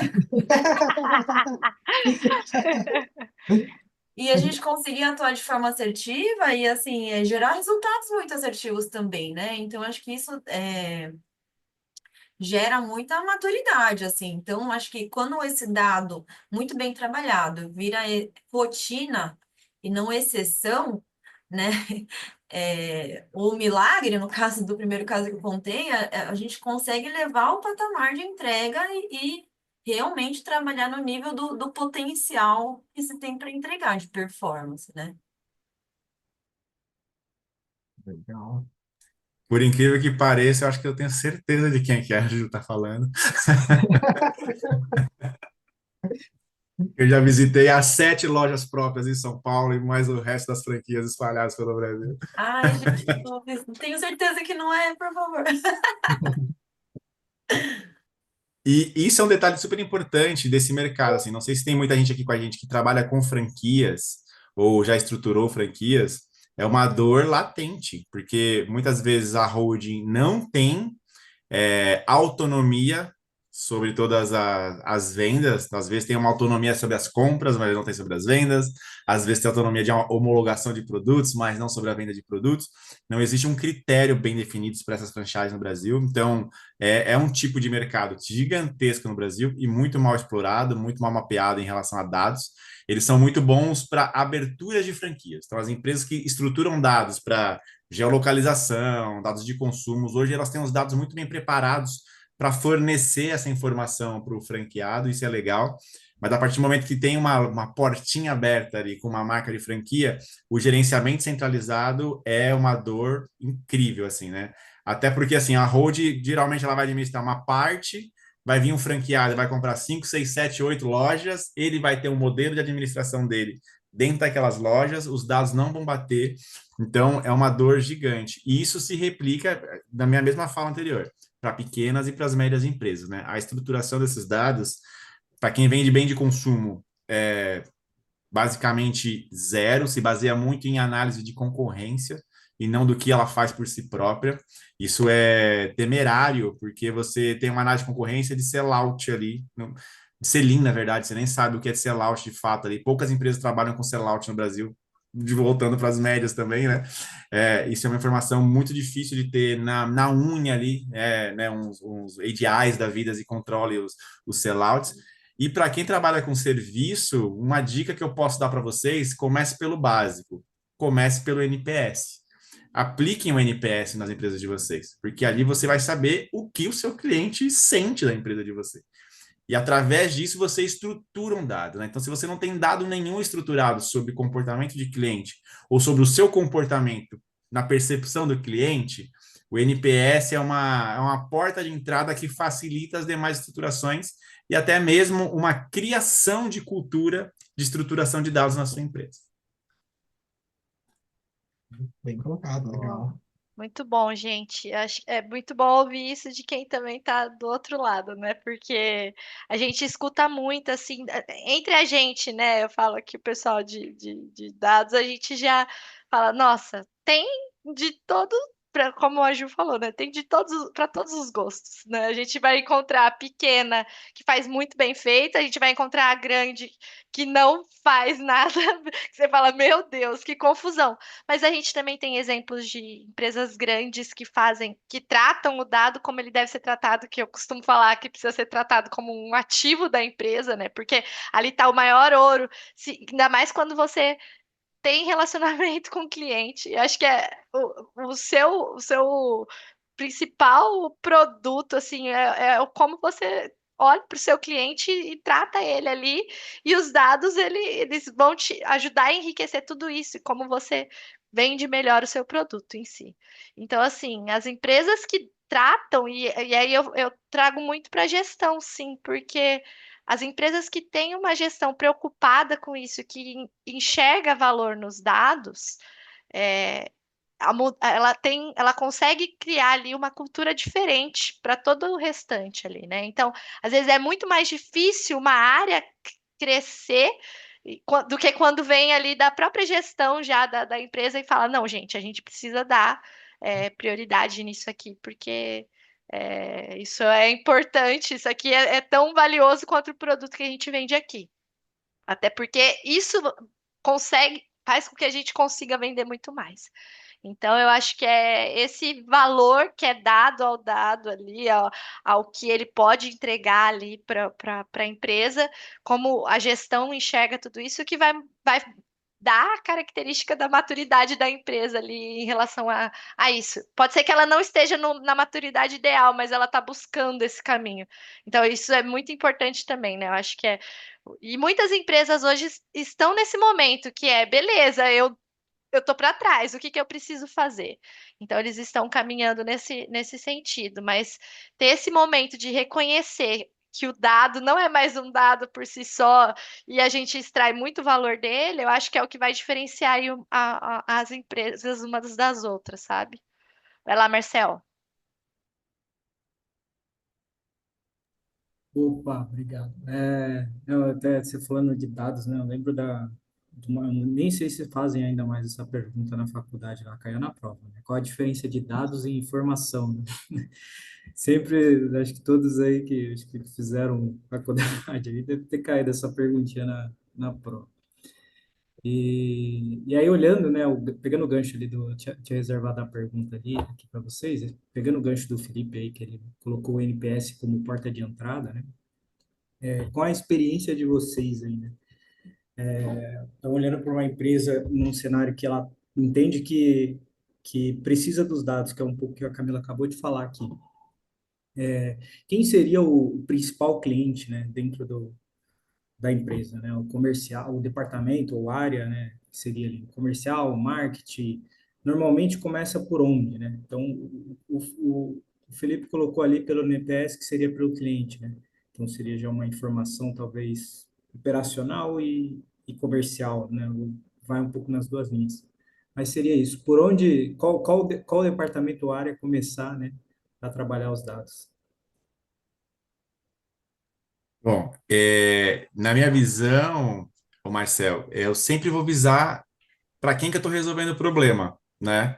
Então, se eu estou resolvendo o problema para o cliente final ali, a minha jornada tem um influenciador, que é o gerente comercial, o decisor, que é o comprador, mas quem que é o usuário de fato é o vendedor, né? Então eu quero que meu NPS chegue no vendedor, porque dessa forma eu entendo se o meu serviço tem tido as evoluções e as features necessárias para eu atender aquela dor do usuário final, né? Obviamente, eu vou traçar ali outras estratégias para como me comunicar melhor com o influenciador e como eu ter melhor fechamento ali com os decisores. Mas de fato, se for traçar numa jornada inicial mesmo, o mais importante é você entender como o seu produto ou o seu serviço se comporta com o usuário, com o consumidor da ponta. Então, eu sempre indico por esse caminho. E aí, até corroborando com o que a Camila falou, super importante, as pessoas esquecem que o R do CRM é o relationship, né? É do relacionamento, assim. E o dado do relacionamento do cliente é a coisa mais importante que a gente tem de fato na mão, né? Então, se relacionar com o cliente é uma ótima conduta de se estruturar um dado. Se você registra essa informação como estrutural, se o seu relacionamento ele é estruturado, né? E se o seu relacionamento ele é intencional. Muitas vezes o que acontece no setor de vendas, e na maioria das empresas das pessoas que estão aqui com a gente, é que não se trata o setor de vendas como intencional, se trata de relação por relação, né? E as relações intencionais, elas são baseadas em estratégia de dados, levantam dados e estruturam dados, né? E essa jornada tem que ser realmente alimentada e cultural. Então, cliente da ponta, sempre olha para esse cara. Sati, Camila, tem alguma consideração? Não, E eu acho que. Pode ir. acho que até complementando, né? Uma das práticas que a gente tem aqui internamente, acho que também muito pensando no público interno que a gente atende, a gente acaba aplicando CSATs também, né? Então, nesses CSATs, logo após a entrega, né, de algum relatório, né, que você está entregando, acho que é interessante também aplicar para esse seu público que vai consumir o seu relatório e abordando pontos que, por exemplo, em termos de objetivo, né, atingimos o objetivo do dashboard, você está aplicando, com qual frequência você está usando, né? E aí você consegue ir mapeando alguns aspectos, né, alguns pilares que foram os motivadores de fato da construção. E também até para entender o nível de adesão ou de engajamento que eles também estão tendo com esse relatório, né? Tipo, tá usando, né? Tá valendo a pena, né? Então, acho que são pontos aí a ser monitorados e também dados que você consegue acompanhar, né? Esse nível de engajamento deles, né? Então, quantos acessos tiveram, qual área que está acessando, quantos usuários estão.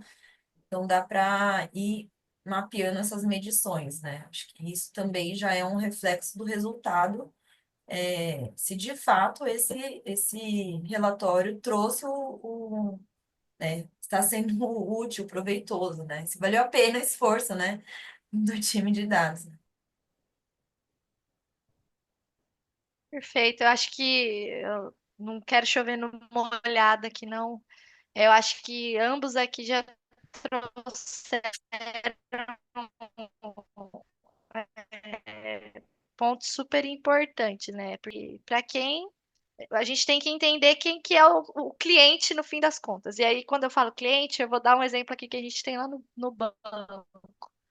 Não necessária, porque a gente vende produtos para os clientes, mas às vezes o nosso cliente é a área que vai usar aquela ferramenta. Então, aquilo que a gente está desenvolvendo. Então, assim, e aí vem muito aquela ideia, né, de objetivos, tá tudo muito alinhado, porque aí por onde você começa? Por quem está te mostrando a maior necessidade. Isso que a Ju falou que no final foi justamente isso, né? O pessoal tá usando, e aí em toda minha carreira, assim, que eu acompanho, é que às vezes muitas coisas o pessoal desenvolve, é feito, Porque e eles chegam assim, não, a gente precisa disso, a gente quer utilizar isso, porque a gente precisa de ou um modelo desse tipo, um relatório dessa forma, esse dash vai mudar a nossa vida. E às vezes o produto foi feito das condições, entregando todos os pedidos ali com o pessoal, e o pessoal não tem o engajamento. Então, assim, é muito equilíbrio disso também.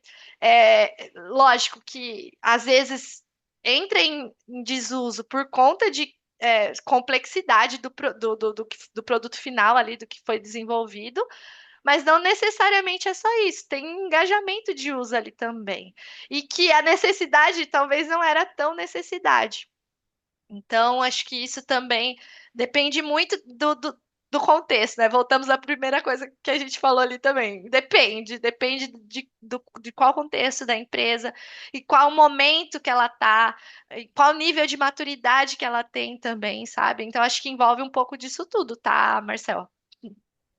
Legal, olhando assim, né, falar que o melhor contexto é o contexto de faturamento, né, aumentar faturamento, né, porque você traz receita, consegue investir mais, então eu acho que um- usando um pouco essa porta de entrada que é o cliente, que seria o consumidor do meu produto ali, né, é que são muitos clientes, né? Não sei se o pessoal. Você tem o cliente interno, o cliente externo, o cliente da ponta final, é muito cliente, né? Mas acho que o principal seria o cliente que paga a conta, né? Então, acho que começar por ele aqui, né? Fazer um NPS em cima desse cara aqui que vai trazer mais receita, né? Eu acho que é um canal legal aí para começar, né? Cara, legal. Eu quero fazer uma pergunta interessante e tem um pouco de link com esse NPS, né? A pergunta é o seguinte: quais são os possíveis vieses, né, de dados, né, que podem impactar os resultados, positivo ou negativo? Eu vou te explicar por que a pergunta relacionada ao viés. Eu vi um estudo e nós chegamos a testar isso na prática numa empresa que eu trabalhei, que foi o seguinte: o cliente, quando ia votar no NPS e tinha um tablet ali no PDV, as notas eram muito positivas. Diferente de quando ele recebia por e-mail e precisava votar. Então, quando ele recebia por e-mail, ele estava ali no cantinho da sua casa, ali na sala sozinho, ele pegava e lembrava da compra e falava a verdade, entendeu? E assim, vocês acham que. Então, é uma pergunta com duas perguntas, né? Seria: você acha que esse viés é possível? E vocês já tiveram algum caso de viés de dados que foi bom ou ruim, né? Que pô, impactaram?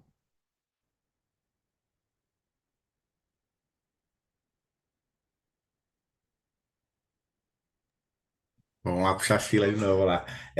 Tem um livro que eu vou indicar, acho que alguns já leram aqui, que chama Como Mentir com a Estatística, né? Ah, que legal. Quem está em dados já deve conhecer esse livro, né? Nossa.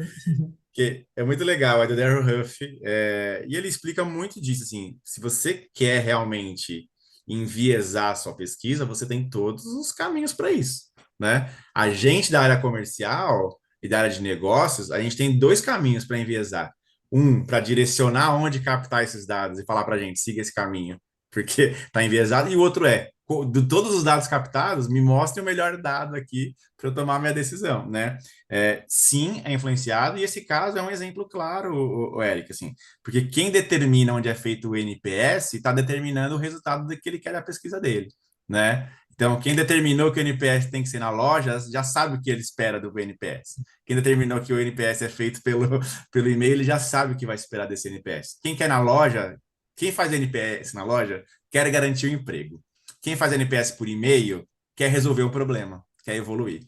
Porque a gente tem que entender que informações negativas não necessariamente são prejudiciais para um KPI, né? Informações negativas são essenciais para a evolução de uma entrega de um produto, né? E a área de negócios se preocupa muito com o feedback negativo, né? E um feedback negativo bem estruturado, ele te posiciona muito melhor numa jornada de longo prazo frente à sua concorrência ou frente ao seu próprio posicionamento no mercado. Então, esse viés eu acho muito válido de ser discutido, né?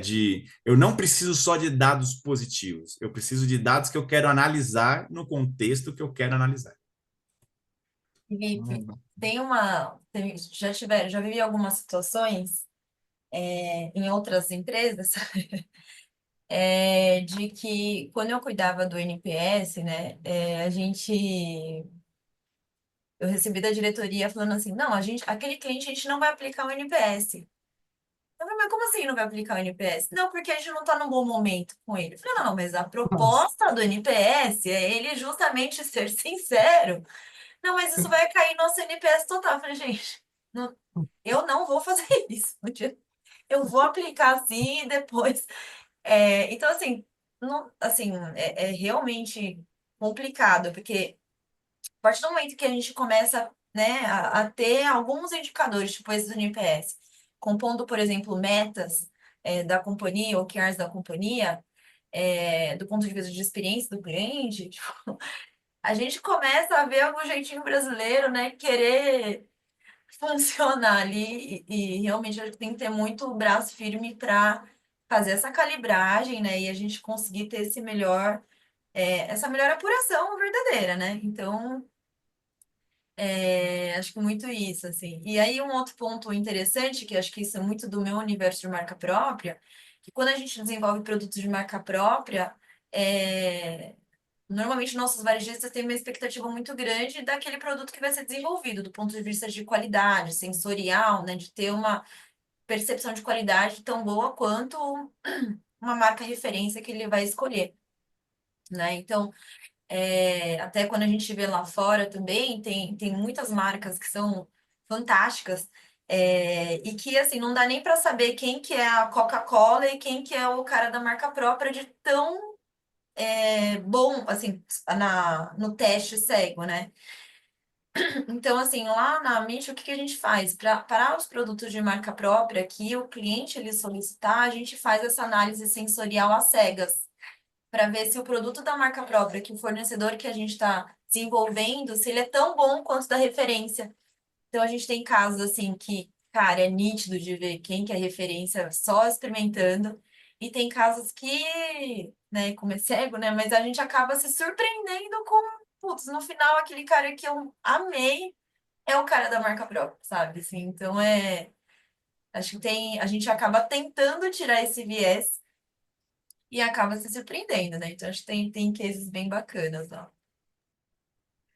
Essa parte de viés é muito, assim, interessante, né? Eu falo que a gente tem que apurar ali, né, hoje e nas outras empresas na outra empresa que eu trabalhei ali, a gente tinha que apurar os resultados, né, dos modelos também que a gente tinha feito e tal, né? Não só ali dos relatórios, mas modelos de machine learning e tal. E aí, a hora que você tem ali o time que você fala assim, não, mas aí a gente, para esse modelo, a gente olha desse jeito, para aquele outro, a gente olha assim.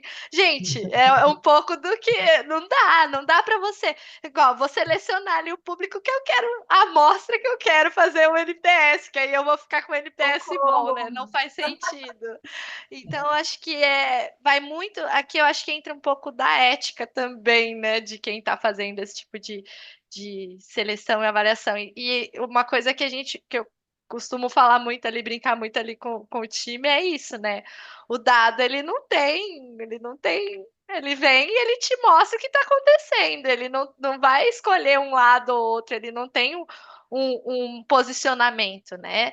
Ele vai mostrar o que de fato acontece, né? Então já aconteceu casos assim da gente levar o resultado da análise que o pessoal pediu, falar assim, não, mas não era isso que eu estava esperando, ok? Mas os dados estão dizendo coisas completamente diferentes, né? Então assim, é, tem ali, mas diversos vieses que podem influenciar, e aí seja desde ali na parte de como a gente está olhando, né, para os dados, mas também como está sendo feita a avaliação. Então, acho que é um pouco disso também, sabe?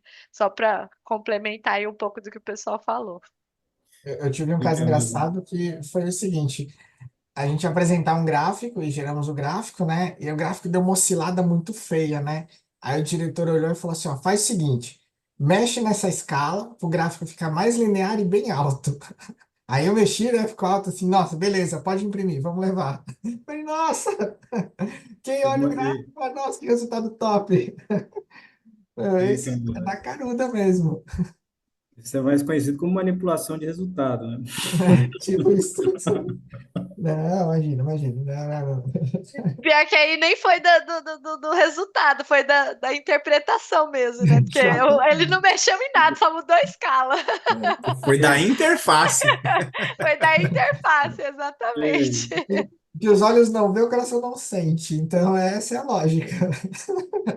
Não, muito legal, pessoal. Nossa, olha, é muito triste esse momento de falar que a gente já estamos no final do tempo, porque assim, tinha muito mais pergunta. Foi um bate-papo muito legal. Nossa, agradeço assim, de coração vocês aí. Foi muito top, o pessoal participando, né? Eu acho que foi enriquecedor ver essa troca de experiência aí, toda essa dinâmica. E muito legal e ver que, assim, toda empresa passa pelo mesmo problema, inacreditável. Sempre dados estruturados, sempre painéis, enfim, é muito legal, muito legal.